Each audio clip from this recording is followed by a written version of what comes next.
बच्चों बहुत स्वागत है आप लोगों का केमिस्ट्री क्लास में। मैं हूं आपका केमिस्ट्री टीचर सुनील यादव। अब बच्चों कुछ नए टॉपिक के साथ मैं आपके साथ हूं। आज की हमारी जो क्लास है ये बहुत ही महत्वपूर्ण होने वाली है। बच्चों आज मैंने टॉपिक लिया है संघनन अभिक्रिया। बच्चों संघनन अभिक्रिया सामान्यतः एग्जाम में बहुत बार पूछी जाती है और काफ़ी बार आप देखते हैं इससे कोरिलेट करके जो क्वेश्चन है वो कॉम्पिटिटिव एग्जाम में भी, नीट या जेई में भी आपसे पूछे जाते हैं और पूछे जाते रहे हैं। तो बच्चों इसलिए आज की क्लास आपके लिए बहुत ही ज़्यादा महत्वपूर्ण है। तो ध्यान दीजिए कि केवल बोर्ड एग्जाम की दृष्टि से ही नहीं अपितु ये क्लास जो है वो एक कॉम्पिटिटिव एग्जाम की दृष्टि से भी बहुत महत्वपूर्ण होने वाली है। तो बच्चों संघनन अभिक्रिया क्या होती है इसके संदर्भ में आपको जानकारी देने जा रहा हूं। दो उदाहरण लूंगा और दोनों उदाहरण के माध्यम से आपको पहले संघनन के बारे में बताने की कोशिश करूंगा कि संघनन क्या होता है। तो बच्चों ध्यान दीजिए, एक ऐसी रासायनिक अभिक्रिया जिसमें एक ऐसी रासायनिक अभिक्रिया जिसमें दो या दो से अधिक अभिकारक जब उत्पादक का निर्माण करते हैं तब उत्पादक में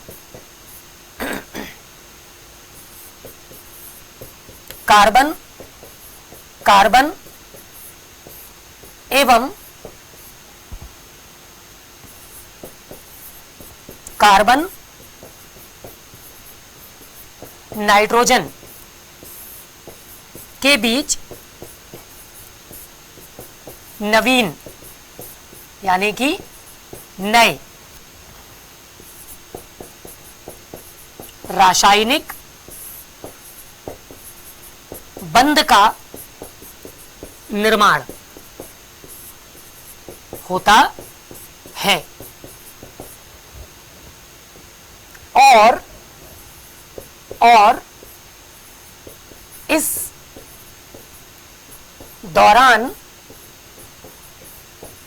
सरल एवं सूक्ष्म अणु जैसे NH3, H2O, HCl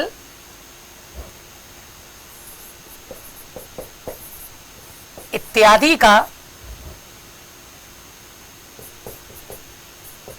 निष्कासन हो भी सकता है और नहीं भी। कब? इस प्रकार घटित अभिक्रिया को संघनन अभिक्रिया कहते हैं। तो बच्चों ये मैंने आपको संघनन की अभिक्रिया का एक संक्षिप्त विवरण आपके सामने रखा। एक उदाहरण के माध्यम से आपको समझाने की कोशिश करूंगा। बच्चों पहला उदाहरण देखिए, ध्यान दीजिए। उदाहरण नंबर 1 आपके सामने है। बच्चों मैं CH3 C डबल बॉन्ड हो, ये मैंने लिया बच्चों एसीटोन, है ना, डाइमेथिल कीटोन। इसको एक बार में अपन संक्षिप्त में एसीटोन कहते हैं। एसीटोन पर मैं क्लोरोफॉर्म की अभिक्रिया करा देता हूं। बच्चों HCCl CHCl3 है। बच्चों इस अभिक्रिया में क्या होगा, ध्यान दीजिएगा, कार्बन और ऑक्सीजन के बीच में ये जो द्विबंध है उसमें से पाईबंध टूट जाएगा। पाईबंध के टूटने से कार्बन और ऑक्सीजन की एक एक संयोजकता मुक्त हो जाएगी। इसी तरह से बच्चों कार्बन और हाइड्रोजन के बीच का क्लोरोफॉर्म से बंध टूटेगा।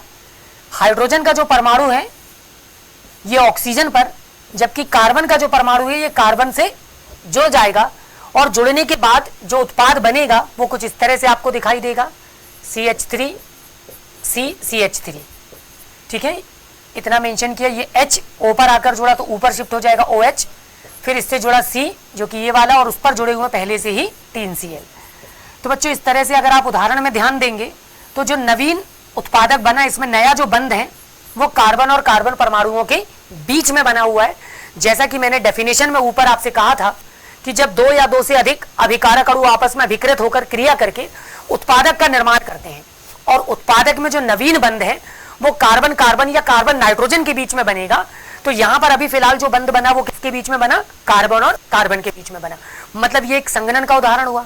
बच्चों ऐसा ही एक एग्जाम्पल मैं आपके सामने और लेने जा रहा हूं, ध्यान दीजिए। एग्जाम्पल नंबर 2, उदाहरण नंबर 2। बच्चों मैंने क्या किया, मैंने ले लिया आपके सामने CH3 CH डबल बॉन्ड हो। बच्चों ये एल्डिहाइड है, इस एल्डिहाइड को हाइड्रोक्सिल एमीन से रिएक्ट करा देता हूं, उसका फार्मूला होता है HH, फिर ये N से कनेक्ट है, उसके साथ जुड़ा होता OH। बच्चों क्या होगा, जैसे ही एल्डिहाइड, ठीक है, मेथिल एल्डिहाइड हाइड्रोक्सिल एमीन से रिएक्ट करेगा, इसका O वाला परमाणु ये दोनों हाइड्रोजन से रिएक्ट करके बच्चों ये सबसे पहले वाटर यानी कि जल का अणु जो है वो त्याग देगा, H2O निकल जाएगा। बच्चों शेष क्या होगा, ये CH वाला जो पार्ट है वो इस NOH के साथ एसोसिएट हो जाएगा और कंपाउंड मिलेगा CH3, ठीक है, CH डबल बॉन्ड N और इसके साथ जुड़ेगा OH।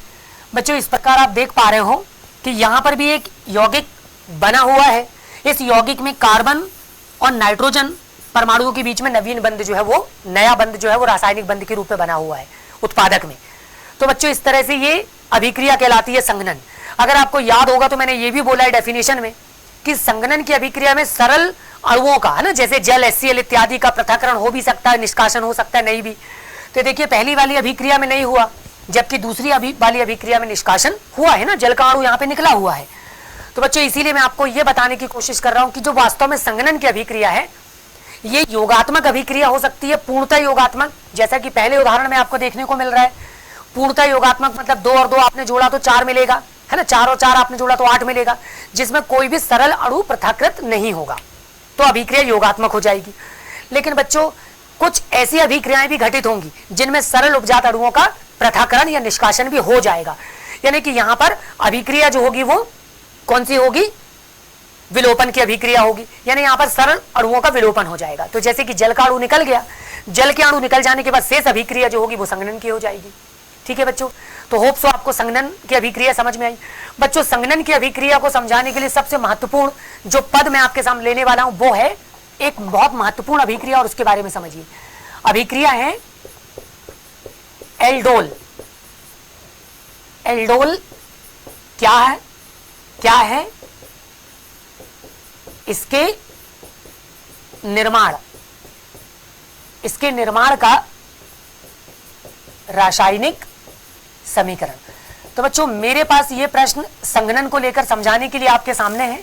जैसे ही ये प्रश्न समाप्त होगा हमारे इस टॉपिक में बहुत आप समझ लें एक महत्वपूर्ण प्रश्न सम्मिलित हो जाएगा। तो बच्चों सबसे पहले समझने का प्रयास करेंगे एल्डोल क्या है।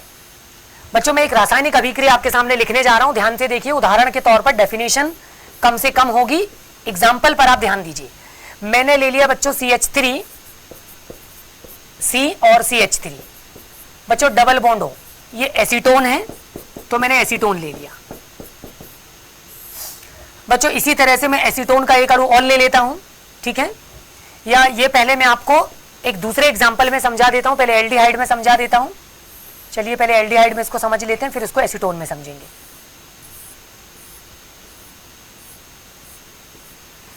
तो बच्चों मैं सबसे पहले एल्डिहाइड का एक अणु ले लेता हूं CH3 C और एक H डबल बॉन्ड हो, फिर प्लस एक और ले लेता हूं H C H और H और इस पर जुड़ा हुआ है CHO। तो बच्चों ये दो अणु मैंने ले लिया एल्डिहाइड के, दोनों एक ही प्रकार के अणु है, सिर्फ उनको लिखने का तरीका बदला हुआ है। यहां पर आप देखेंगे CH3CHO, यहां पर आप देखेंगे CH3CHO, सिर्फ लिखने के तरीके में अंतर है, जबकि दोनों ही एक ही चीज है। बच्चों क्या होगा ध्यान दीजिए, जैसे ही आप इन अणुओं को लेकर इनको अभिकृत करेंगे, यहां पर बच्चों आपको उत्प्रेरक की आवश्यकता होगी, और उत्प्रेरक के रूप में आप कोई भी क्षार ले लीजिए, किसी भी क्षार की उपस्थिति में ये क्रिया हो जाएगी तो कार्बन और ऑक्सीजन के बीच का जो पाइबंध है बच्चों ये टूटेगा और कार्बन और हाइड्रोजन के बीच का जो अल्फा हाइड्रोजन है ये यहां से निष्कासित होगा और ये ऑक्सीजन परमाणु पर शिफ्ट हो जाएगा और कार्बन इस कार्बन परमाणु के साथ संयोजित होकर एक उत्पादक बनाएगा और जो उत्पादक बनेगा वो आपके सामने रिटर्न कर रहा हूं। तो ये हो जाएगा बच्चों CH3C, फिर इस पर एक H पहले से जुड़ा हुआ है, ये H और OH बनकर नीचे आ जाएगा बच्चों, फिर यहाँ पे C, इस पर 2 H जुड़े हैं पहले से ही और उसी C पर आप देख रहे हैं ये CHO जुड़ा हुआ है बच्चों, जबकि यहाँ से H हटने की वजह से वैलेंसी फ्री हुई और यहाँ से तो ये कार्बन और कार्बन के बीच में नया बंध बनेगा बच्चों। ये जो नया बंध कार्बन और कार्बन के बीच में बना ये रिप्रेजेंट कर रहा है कि अभिक्रिया कौन सी हुई, संघनन की हुई। तो यहाँ पे संघनन की अभिक्रिया हुई।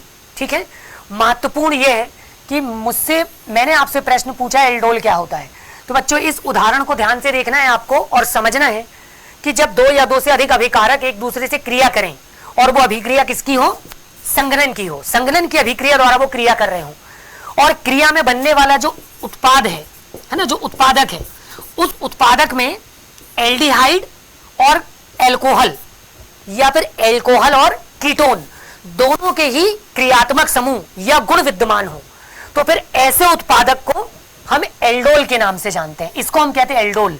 तो बच्चों ये जो एक उत्पादक बना ये क्या कहलाता है, एल्डोल कहलाता है, क्योंकि यहां पर संघनन की अभिक्रिया से ये बन रहा है और इसमें एल्डिहाइड के साथ साथ एल्कोहल के गुण भी विद्यमान है और ये संघनन की अभिक्रिया से बन रहा है इसलिए ये एल्डोल बना। और एल्डोल को बनाने के लिए जो अभिक्रिया हमने प्रयुक्त की, ये जो रासायनिक अभिक्रिया है ये कहलाएगी बच्चों एल्डोल संघनन अभिक्रिया। ठीक है, तो बच्चों इस तरह से मैंने आज आपको संघनन और एल्डोल संघनन के बारे में संक्षिप्त जानकारी दी। ये बहुत ही महत्वपूर्ण अभिक्रियाओं में से एक है बच्चों। इस तरह की सारी अभिक्रियाएं जो आपके सामने आ रही हैं इनको आप बार बार इन वीडियोस को देखिए और इन अभिक्रियाओं को सीखने का प्रयास कीजिए। आप देखेंगे निसंदेह 2021 के एग्जाम में इन अभिक्रियाओं की पुनरावृत्ति होगी और ऐसे महत्वपूर्ण प्रश्न आपके सामने देखने को मिलेंगे। तब तक के लिए अपना ख्याल रखिए, ऐसे ही कुछ इंटरेस्टिंग वीडियो के साथ आपसे फिर मुलाकात होगी।